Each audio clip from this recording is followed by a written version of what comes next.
Step out of the vehicle. Now. The words slice through the humid Georgia air, sharp as a blade. Lieutenant Colonel Naomi Carter keeps her hands visible on the steering wheel, knuckles white, heart pounding. She's been here before, blue lights flashing in the rear view, a cop's voice thick with suspicion, the world shrinking to the space between her and the badge. But this time, it's different. This time, she's not in fatigues or running gear. She's in a tailored Navy suit, hair pulled back, a single gold earring glinting in the sunlight. Her army dress uniform hangs in the back seat, silver eagle insignia catching the light, medals perfectly aligned. She's on her way to the state capitol, where she'll be honored for 24 years of service.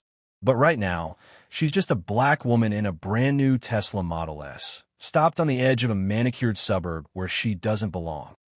The officer, white mid-30s buzz cut, mirrored sunglasses, approaches with a swagger that says he's already made up his mind. His name tag reads H. McAllister. His hand rests on his holster, thumb tapping the release. License and registration. He barks, not a hint of courtesy. Naomi's voice is steady, practiced. My license is in my purse on the passenger seat. May I reach for it? He doesn't answer, just stares, jaw clenched. She moves slowly, narrating every motion, just as her father taught her. She hands over her license and registration. He glances at the name, then at her, then at the car. This your vehicle? His tone makes it clear he doesn't believe it. Yes, officer. Is there a problem? He leans in, eyes scanning the interior, then the back seat. He sees the uniform, the medals, the press slacks. Step out of the car, ma'am. Naomi's pulse quickens, but her face is calm. She unbuckles, opens the door, and steps out with military precision. Shoulders back, chin up, every movement controlled. McAllister's eyes narrow. He expected attitude, maybe fear. Instead, he gets discipline. He circles the car, inspecting the rims, the plates, the spotless paint. Nice car, he says, voice dripping with suspicion. What do you do for a living? Naomi meets his gaze, unflinching. I'm an officer in the United States Army.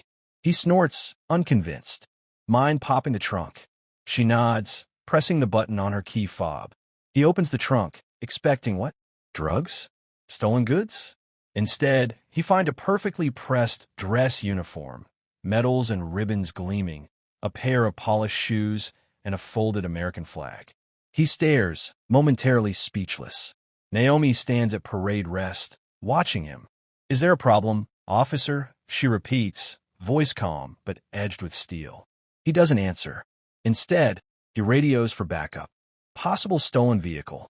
Requesting additional units. Naomi's phone buzzes in her pocket. Her daughter, calling to wish her luck. She can't answer. She stands in the sun, uniform jacket over her arm, medals catching the light, as two more cruisers arrive, lights flashing. Neighbors peek through curtains. A jogger slows, phone out, recording. Naomi's heart pounds, but her face is stone. She's been in combat zones less hostile than this. 2 hours earlier, Naomi was just a mother, a soldier, a daughter. She'd woken before dawn, as always, to run 5 miles before breakfast. Her daughter, Layla, had left a note on the fridge. Good luck, Mom. You're my hero. Naomi smiled, tucking the note into her pocket.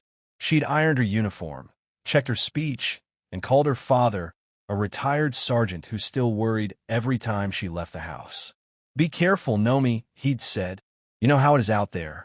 She knew. She always knew. But now, on the side of the road, she's not a hero. She's a suspect. The backup officers fan out, forming a loose semicircle around Naomi and her car. McAllister paces, adrenaline surging, convinced he's on the verge of a major bust. Ma'am, I'm going to need you to sit on the curb, he says, voice clipped. Naomi complies, lowering herself with dignity, her uniform jacket folded neatly in her lap. A young black officer, nervous, stands nearby, eyes darting between Naomi and McAllister. Sir, her ID checks out. She's a lieutenant colonel. McAllister ignores him, focusing on the car. Naomi's phone buzzes again. A text from Layla. Are you okay, Mom? She can't reply. She sits in the sun, back straight, medals glinting as the world watches. The backup officers form a blue wall behind McAllister, their radios crackling with static and coded chatter. Naomi sits on the curb, her uniform jacket folded in her lap, the sun beating down on her pressed slacks and polished shoes. She's aware of every eye on her, neighbors peering from behind curtains, a teenager filming from across the street, the jogger who's now stopped entirely, phone held high. McAllister paces, his confidence growing with every passing minute. He's convinced he's about to make the arrest of his career. A black woman in a Tesla, military uniform in the trunk, medals that look too new, too shiny. He's already building the story in his head. Stolen valor, stolen car, maybe even a drug bust if he's lucky. He leans down, voice low but sharp. "Ma'am, I'm gonna need to search your vehicle." Naomi's voice is calm, but her eyes are cold. "Do you have a warrant, officer?" He bristles, glancing at his backup for support. "Suspicious behavior. That's all the probable cause I need." Naomi nods, mentally noting the violation. "I did not consent to a search, but I will not resist." He rifles through the car, finding nothing but a briefcase, a laptop, and a stack of military orders. He opens the orders, scanning the official letterhead, the Pentagon seal, the signature of a two-star general. He frowns, not understanding what he's looking at. The young black officer, Officer Reed, steps forward, voice tentative. "Sir, her credentials are real. I checked with dispatch. She's on the list for the governor's ceremony today." McAllister waves him off, frustration mounting. "Anyone can fake paperwork. I want confirmation from a base." Reed hesitates, then quietly calls the local army base. Within minutes, the answer comes back. Lieutenant Colonel Naomi Carter, U.S. Army. 24 years of service. Bronze Star, 2 tours in Afghanistan, current assignment, Pentagon liaison. Reed relays the message, but McAllister isn't listening. He's too deep in his own narrative, too invested in being right. Inside the nearest cruiser, McAllister calls his sergeant. "Yeah, Sarge, I've got a black female, late 30s, driving a Tesla. Claims she's military, but something's off. Requesting permission to detain for further questioning." The sergeant sighs, his voice tired. "Any actual evidence, McAllister?" McAllister's jaw tightens. "Just doesn't fit the neighborhood, Sarge. Too nice a car." A pause. "Proceed with caution, but don't make a scene. Too late for that." Naomi sits, back straight, eyes forward, every muscle tense. She's been trained for moments like this, not just in war zones, but in every room where she's had to prove she belongs. She catalogs every word, every badge number, every violation of protocol. Her phone buzzes again. A text from Layla. "Mom, please answer. I'm scared." Naomi closes her eyes, breathes deep, and remembers her father's words. "Dignity is your armor. Wear it always." Across town, the governor's office is preparing for the ceremony. A staffer notices Naomi's absence and calls her cell. No answer. He calls her office. No answer. He checks the news, sees a video already spreading on social media. A black woman in a suit, medals glinting, sitting on a curb surrounded by police. He recognizes her immediately. Within minutes, the governor's chief of staff is on the phone with the police chief. At the scene, a black SUV pulls up. Out steps Colonel James Foster, Naomi's commanding officer, full dress uniform, medals gleaming. He strides over, eyes blazing. "Lieutenant Colonel Carter, are you all right?" Naomi stands, salutes, relief flooding her face. "Yes, sir." Foster turns to McAllister, his voice icy. "Officer, do you know who you've detained?" McAllister stammers. She was acting suspicious. Foster cuts him off. "She's a decorated officer, a guest of the governor, and you've just violated her rights on camera, in front of half the neighborhood." McAllister's confidence crumbles. Officer Reed steps forward. "Sir, I try to tell him." Foster nods. "You did the right thing, Officer Reed. The rest of you, take note." The crowd has grown. Phones are everywhere. Naomi stands, shoulders back, dignity intact. Foster turns to her. "Would you like to press charges, Colonel?" Naomi shakes her head. "Not yet, sir, but I want a full report, and I want every second of body cam footage preserved." Foster nods.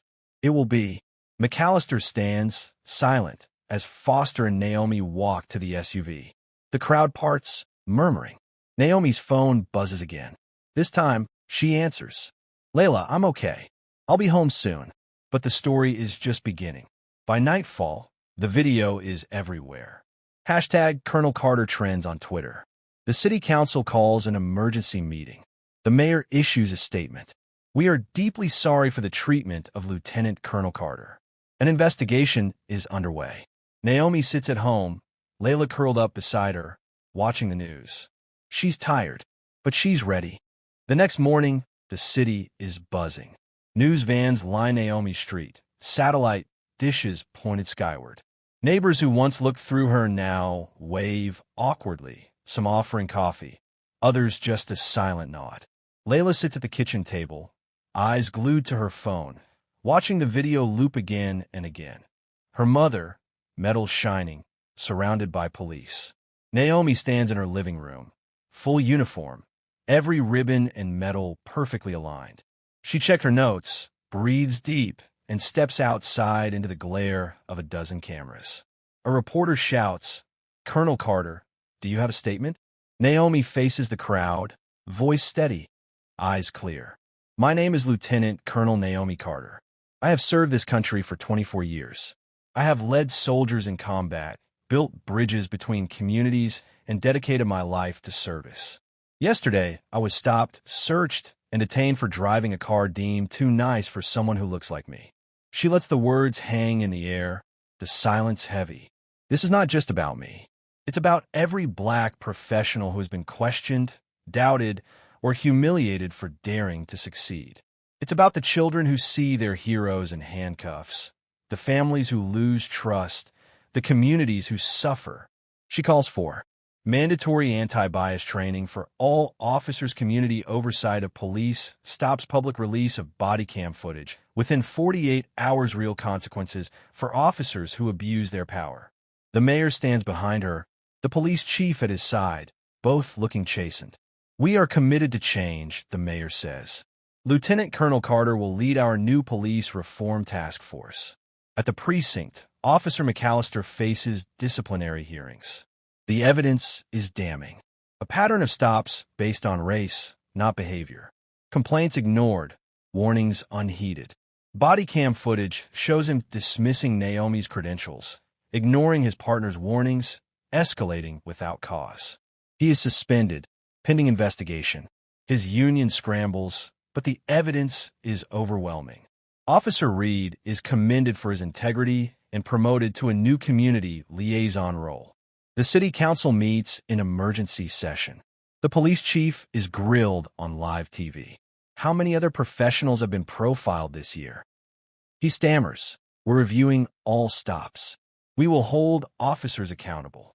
The council votes unanimously to create a civilian oversight board with real power.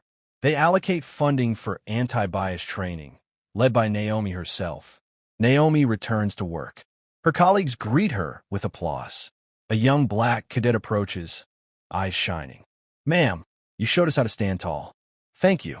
Naomi smiles, pride and pain mingling. Always remember, dignity is your armor. The city changes. Slowly but surely, police stops drop by 30%. Community trust begins to rebuild. Naomi's story is taught in police academies and leadership seminars nationwide. The governor invites her to speak at the state capitol, where she receives her award, this time with the whole city watching. The final scene. Naomi drives home, Layla in the passenger seat. Mom, are you still mad? Naomi smiles, squeezing her daughter's hand. Not mad, just determined. Determined to make sure this never happens to you. Layla looks out the window, thoughtful. Do you think it'll really change? Naomi glances at her daughter, then at the road ahead. It already has, and we're just getting started. If you've ever been profiled, doubted, or disrespected for who you are, share your story below. Change starts with truth. Change starts with us. Subscribe for more stories that shake the system.